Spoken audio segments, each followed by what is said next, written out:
what you're given, that's how we live it. Don't be mad at the system, it's simply how we've existed. I hear a lot of people talk. Hello everyone, hello. It's your one and only Lady J. If you have not subscribed, what are you waiting for? Go and subscribe and smash the notification bell. My ogbonge people, today's topic now about one lady, they always talk and say sometimes me you look mad before you marry. I beg more they look mad before na marry, because some men they be like when they send come your life. They be like when they send come your life, may can't destroy your life, because sometimes how they wonder what is some women they pass through for marriage. I know say marriage, no marriage where they perfect, but if they pass each other.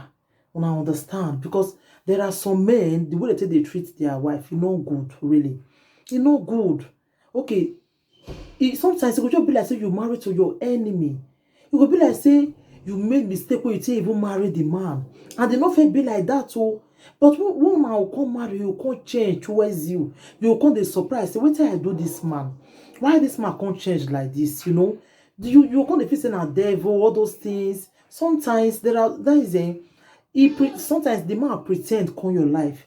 Immediately don't enter finish, you can't bring a character, you can't structuralize, you can't say So now so this man be. So he had the character for me ever since, So sometimes it will be like say you just married to your enemy.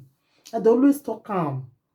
Can you imagine what this woman now they pass through for a marriage? Can you imagine, my people? So some men, I don't understand them all, my people. This woman say, in with this man, they don't marry for years. They don't date together. Everything they okay, but when they date, he say this man don't be like that. Okay, now when they don't marry, he say this man, they jogodo with him. He say now only when you want born pikin, he go beg for this man will come jogodo with your own husband again. You come they beg him before now go jogodo. He say you have to beg this man, beg the man before the man will come say okay. I can't wonder. You beg your own husband, make you jogodo with you. He said, that's so they used to live ever since. When anyone get belly, if after he does get belly, this man not go jogodo with until she born pikin. Then when she go stick on born pikin before this man not go jogodo with her. You have to beg. Then sometimes to jogodo go the hungry and you come they beg. They beg for the man will come say okay. You go even play with her. No touch, nothing like that. You could just go enter bed. You say no, they enjoy them, nothing. You see, so the thing could just like this surprise and say, where did she put herself so? Where did she put herself? Which kind of man you go marry? Where did you go put himself? You see, so we don't know what to do again. Whether may he leave this man. The funny part of it, she will come go dey carry cucumber. Carry some things, go they shook for body till they do it safe. You come they pour out for a body, they by itself, they romance itself. So that make she, because sometimes now body go kneel down. You go see one helper, the man not the man. She go feel on it, she will come by itself, they touch the body, they remember his ass then. You come they remember his ass till they throw away the sapling water, they throw away the sapling water now for a body now.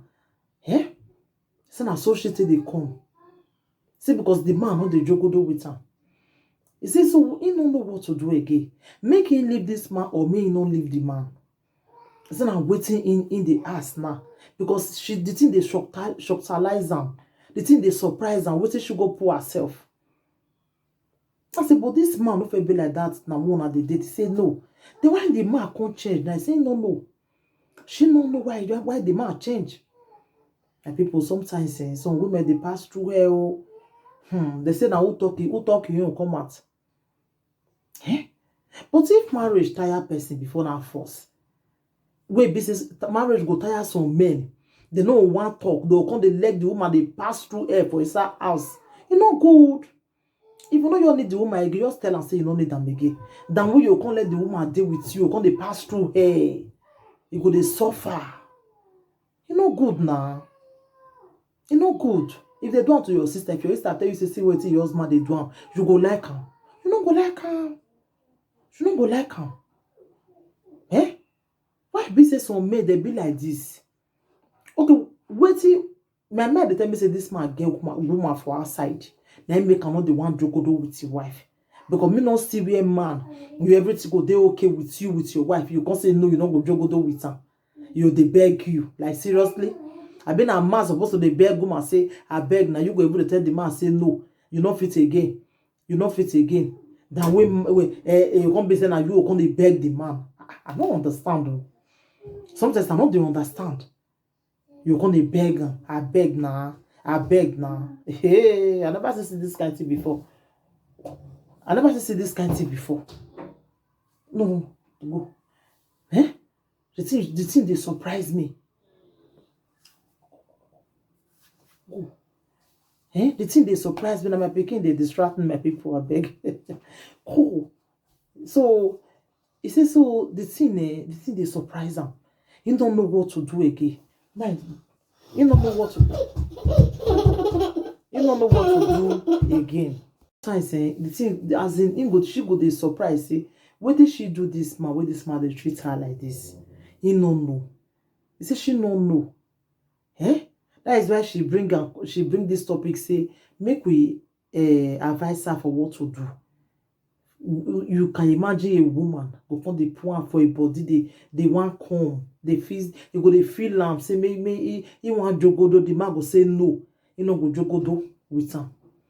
My people, this man never tire for this woman. I make they treat her like this.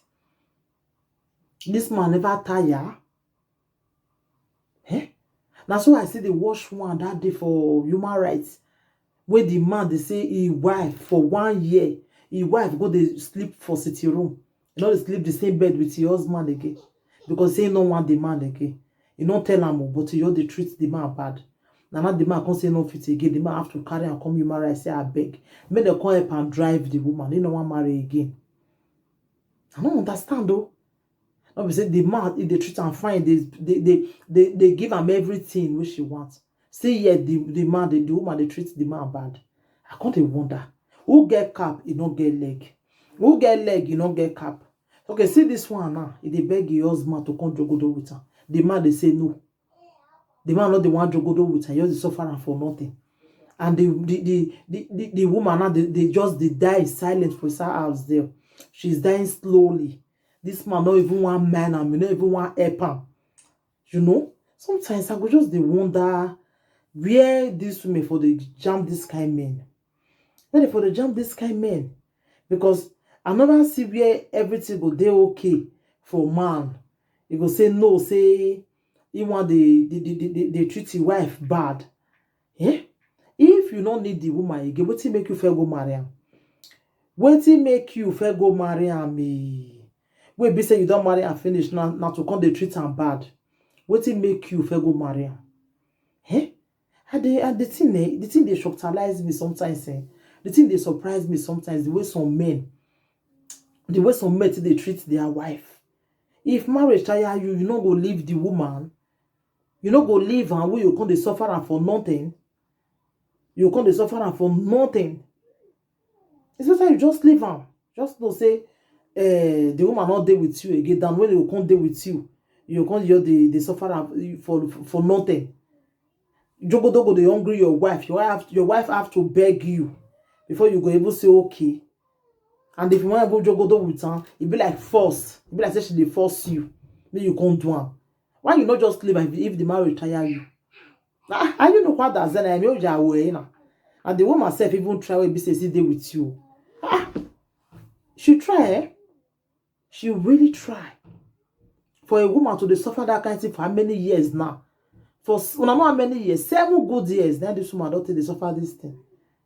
And now she can't cry, come out. Tomorrow now, if she leave this man, they'll say now, it's too like jogodo. Now make it one leave the man. My people, this one now it's too like jogodo. A man will not just you don't they even call him say come. Except the woman have to beg him. Beg.